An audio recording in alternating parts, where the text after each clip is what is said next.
Bonsoir, bienvenue à cette grande édition du journal sur Mandico Télévision. Tout de suite, le sommaire.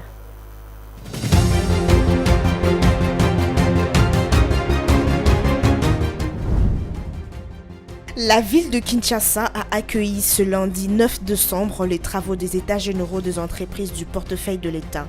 Il s'agit d'un forum qui s'y propose de faire des entreprises publiques un levier puissant de la croissance et du développement de la RDC. Les députés et sénateurs de la RDC sont convoqués en congrès le 11 décembre pour écouter le président de la République, Félix Tshisekedi, qui prévoit de faire les discours sur l'état de la nation. Il s'agira du premier discours du second mandat de Félix Tshisekedi et son 6e discours depuis son accession à la magistrature suprême.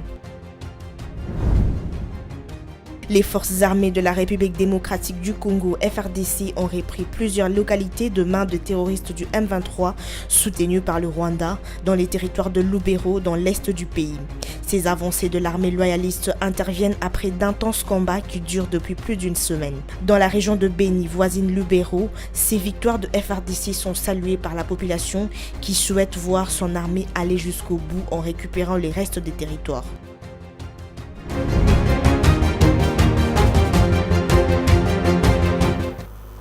Bonsoir. À la une de l'actualité, l'Assemblée nationale et les Sénats de la République démocratique du Congo sont convoqués le mercredi 11 décembre 2024 en congrès à la demande du président de la République Félix Antoine Tshisekedi dans le cadre de son discours relatif à l'état de la nation, a-t-on appris samedi des sources parlementaires.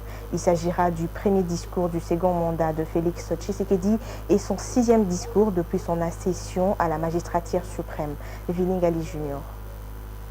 Le chef de l'État Félix Tshisekedi s'adressera à la nation devant les deux chambres du Parlement réunies en congrès ce mercredi 11 décembre 2024 au Palais du Peuple. L'annonce a été faite par Jean-Michel Samalukonde Kyenge, président du Sénat lors de la plénière tenue le samedi 7 décembre 2024. Il s'agira du premier discours du second mandat du chef de l'État et son 6e discours depuis son accession à la magistrature suprême. À cette occasion, comme lors de ses précédents discours sur l'état de la nation, Félix Tshisekedi reviendra probablement sur la situation sécuritaire dans l'est de la RDC sous état de siège depuis 3 ans déjà, mais aussi l'agression rwandaise via le rebelle du M23 qui occupe de vastes zones dans les territoires de Rutshuru, Masisi, Nyiragongo et Walikale dans la province du Nord Kivu, malgré de cessez-le-feu signés autour du médiateur angolais.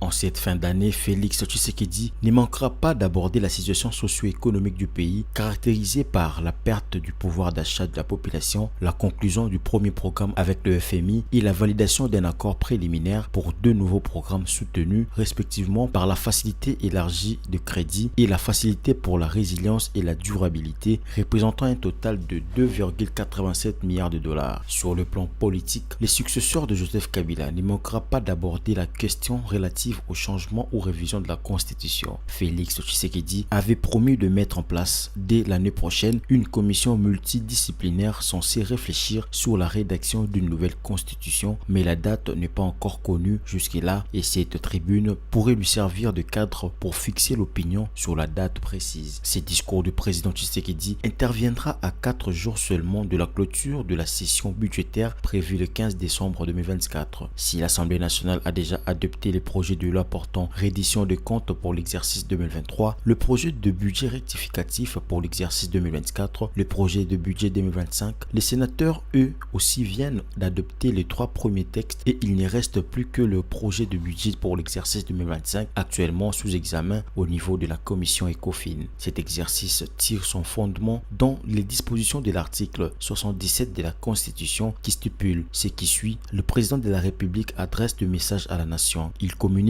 avec les chambres du Parlement par des messages qu'il lit ou fait lire et qui ne donnent lieu à aucun débat. Il prononce une fois l'an devant l'Assemblée nationale et le Sénat réunis en congrès un discours sur l'état de la nation.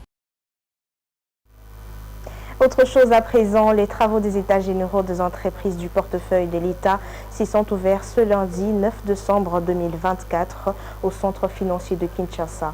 Prenant part à ces assises, le chef de l'État, Félix Antoine Tshisekedi, a invité le participant lors de son discours d'ouverture au pragmatisme et à la détermination afin que ces assises marquent le véritable point de départ vers une transformation profonde, durable et irréversible des entreprises publiques. Les détails dans cet élément.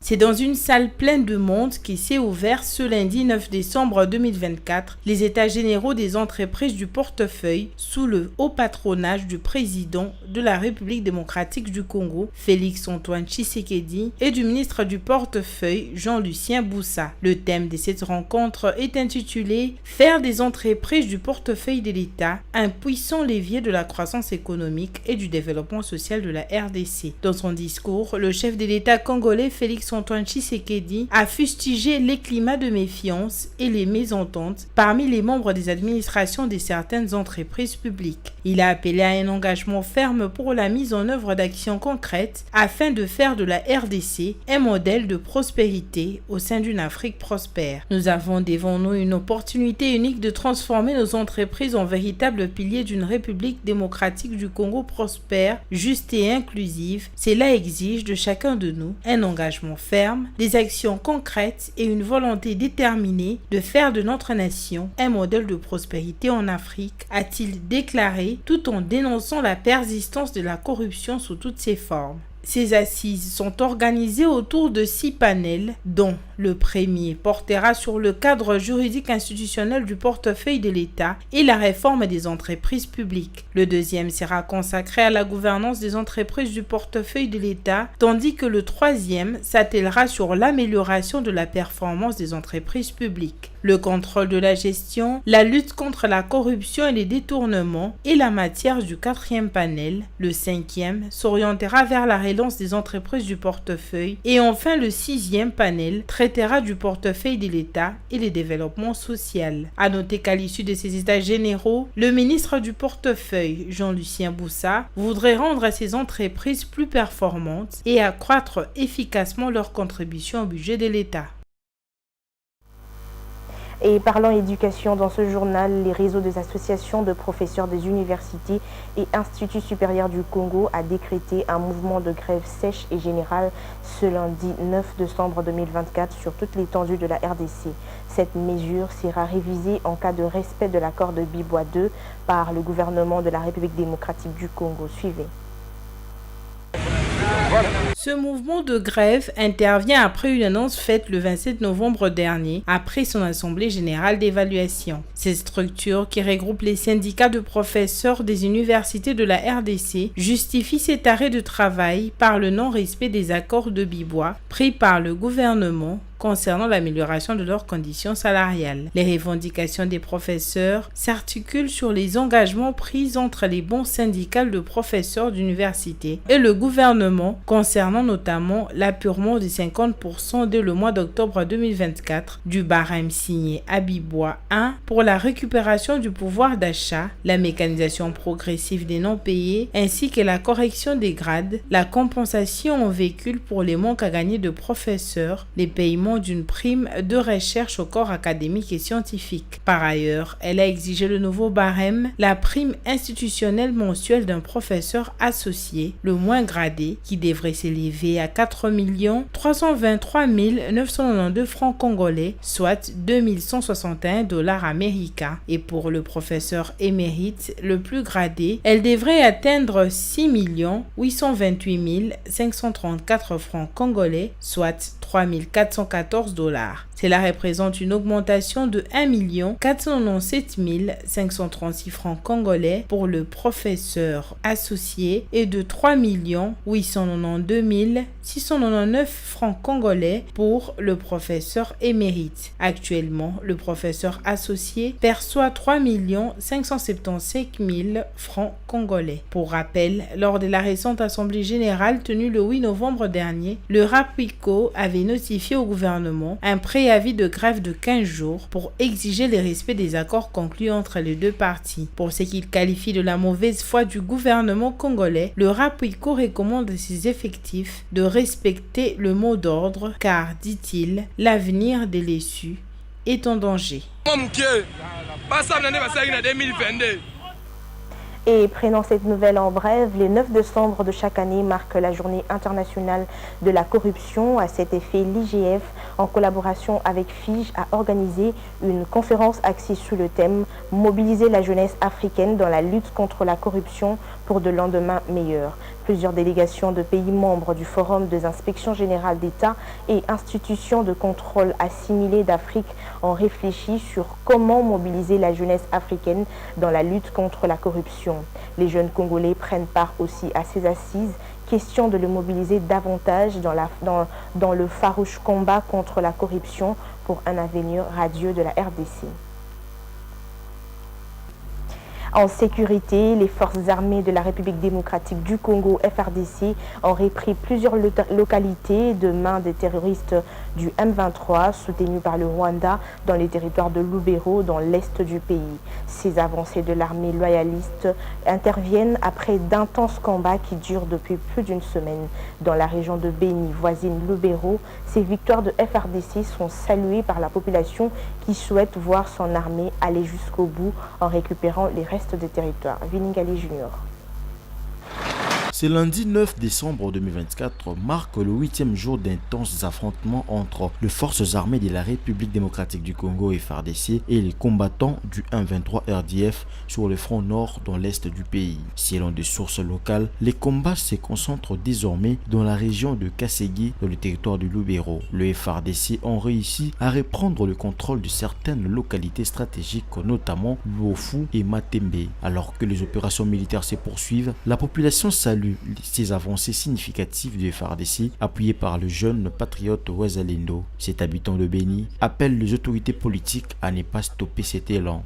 L'impression que nous avons et que le FARDC est en train de bien se comporter, accompagné par les Wazalendo. Ils sont en train de bien se comporter. C'est une chose que nous sommes en train de louer, que nous sommes en train de dire que le FARDC doit pousser jusqu'au bout pour que nous ne puissions plus attendre ces fameux, ces terroristes de M23.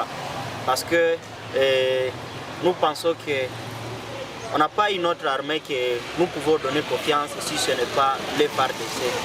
Mais ce que nous sommes en train de dire est que cette fois-ci, que la politique ne puisse pas entrer dans ces combats. Pourquoi nous disons cela? Parce que plusieurs fois nous voyons au début le FARDC se comporte bien.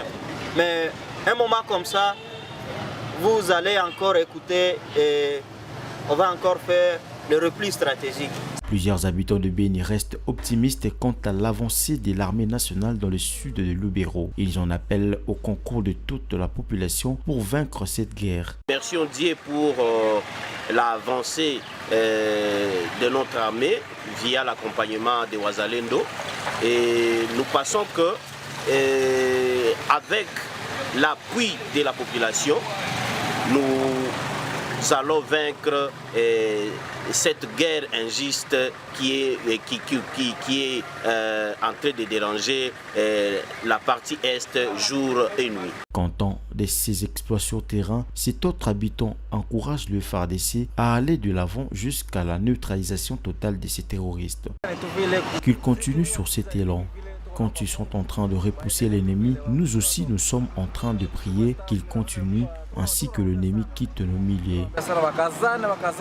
Selon les sources locales, cette interruption de cessez-le-feu par le M23 qui ont attaqué en premier les positions de FARDC dans le sud des Lubero a occasionné des déplacements massifs de la population à Kirumba, Kanyabayonga et au chef-lieu du territoire du Lubero à Lubero Centre.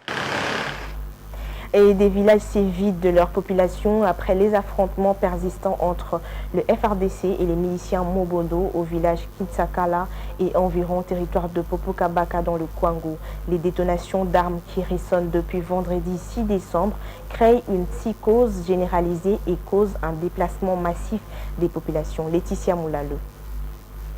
Selon la société civile du Kwango, les habitants convergent vers la cité Popokabaka pour être en sécurité. Cette situation risque d'avoir des conséquences humanitaires supplémentaires étant donné que dans la zone se trouvent plusieurs centaines de déplacés jamais assistés depuis le début de la crise sécuritaire. Selon le président du cadre de concertation de la société civile, les populations se sont déplacées, elles ont quitté là où il y avait le théâtre des affrontements entre les miliciens Mobondo et les FRDC. La population a peur de vivre ces affrontements. Plusieurs personnes ont quitté leur maison, leur famille pour se retrancher à Popocabaka. La cité est submergée par les déplacés qui sont venus des villages où les affrontements ont été observés. C'est un mouvement massif. Lors des premiers affrontements, il y avait un déplacement des populations. Maintenant, il y en a encore. Malheureusement, les déplacés n'ont jamais été assistés. Il précise que la situation ne s'est pas totalement stabilisée. Des affrontements sont toujours en cours dans certaines zones. Il y a un calme apparent. Samedi 7 décembre dernier, l'armée avait rendu public un bilan de plus de 20 morts lors de ces affrontements. Au total, 17 miliciens Mobondo ont été tués, 4 blessés capturés par l'armée, 13 armes dont 11 de type calibre 12, une lance-roquette RPG-7 avec sa roquette et une arme AK-47,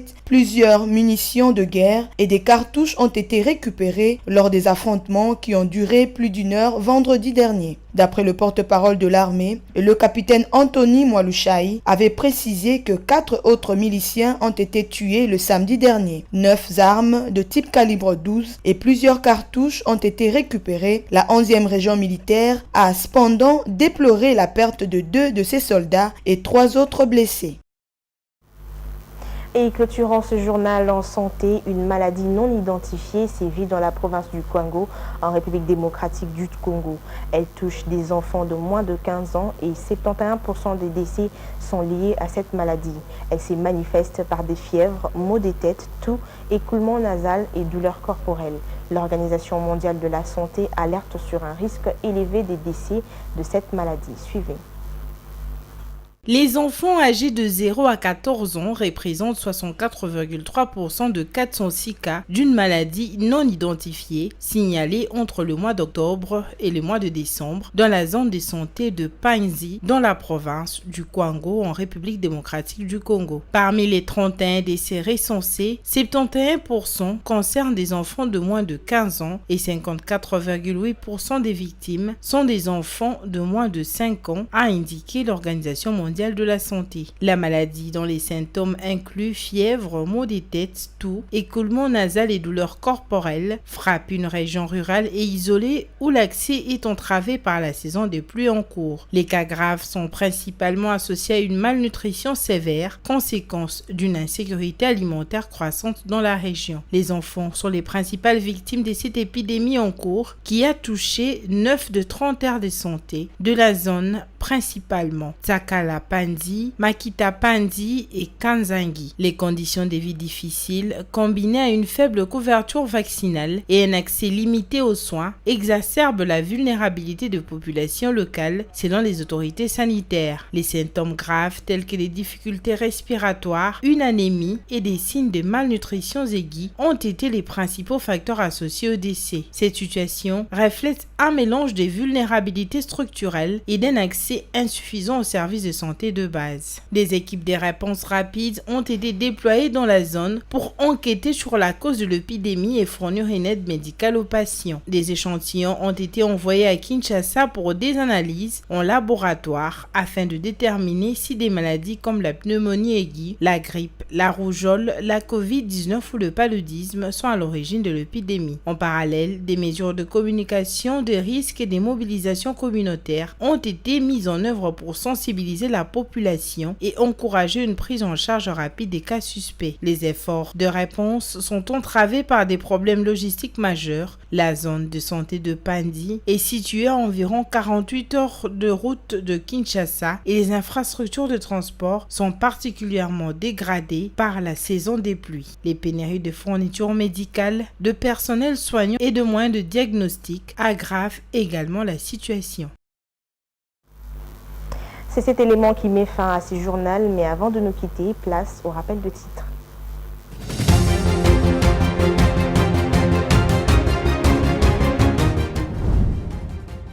La ville de Kinshasa a accueilli ce lundi 9 décembre les travaux des états généraux des entreprises du portefeuille de l'État. Il s'agit d'un forum qui s'y propose de faire des entreprises publiques un levier puissant de la croissance et du développement de la RDC. Les députés et sénateurs de la RDC sont convoqués en congrès le 11 décembre pour écouter le président de la République, Félix Tshisekedi, qui prévoit de faire les discours sur l'état de la nation. Il s'agira du premier discours du second mandat de Félix Tshisekedi et son 6e discours depuis son accession à la magistrature suprême. Les forces armées de la République démocratique du Congo, FARDC, ont repris plusieurs localités de main de terroristes du M23, soutenus par le Rwanda, dans les territoires de Lubero, dans l'est du pays. Ces avancées de l'armée loyaliste interviennent après d'intenses combats qui durent depuis plus d'une semaine. Dans la région de Beni, voisine Lubero, ces victoires de FARDC sont saluées par la population qui souhaite voir son armée aller jusqu'au bout en récupérant les restes des territoires.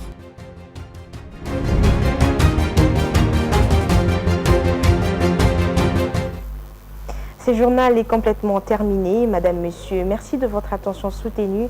Restez branchés sur Mondico Télévision, une pensée, un écrit.